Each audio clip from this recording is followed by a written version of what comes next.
Sida mucaasaati irratti gooftaan akka argamu gooftaa waame. Achumaan isaan baroo maaramii isa wajjin ture Yoosefiidhaaf barattoota isaa wajjin gooftaan keenya Yesuus Kiristoosiin wajjin Qaanaa Galiilaatti waamamanii Qaanaa Galiilaa deeman jechuun. Kana malees immoo barattoota isaatiin waamame eenyu Deekimaas jechaadha.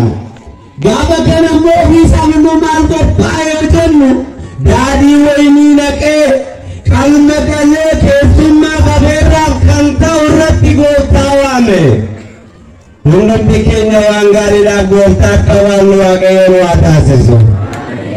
Gooftaan yaada garaa keenya nuuf haa guutu. Gaafa kana jechaadha otoo ta'anii dhuganii manicha seebbisee otoo maruganii osoo nyaachaa jiranii akka carraa ta'ee daadhiin raawwatee jalaa dhume. Saba Waaqayyoo keessummaa bitti waamtanii mana keessan keessaa yoo dhabdan hin qaanoftanii namni isin saalfachiisu akka dingataatti yoo isinitti dhufe baay'ee qaaniin namatti dhaga'ama. Namichi kun waamichi hedduun ganaa dhufaa jira. Namichi kun garuu daadhii raawwatee waamicha waan kennuu qabu qaaniin isa qabannaan si'a tokko ollita si'a tokko gadi ba'a.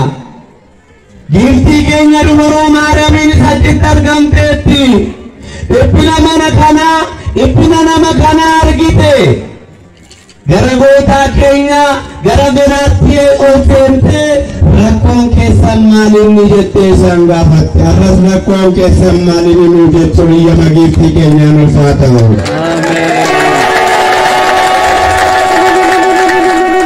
Yeroo kana dhiphinni keessan maal jennaani waan nuti dhiphannee amma kunoo waamichi nutti yaa'aa jira.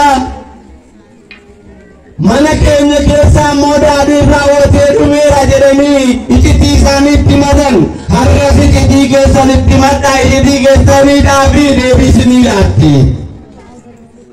Rakkoo keessan Waaqayyotti madhaa rakkoo keessan haadha Waaqayyotti madhaa.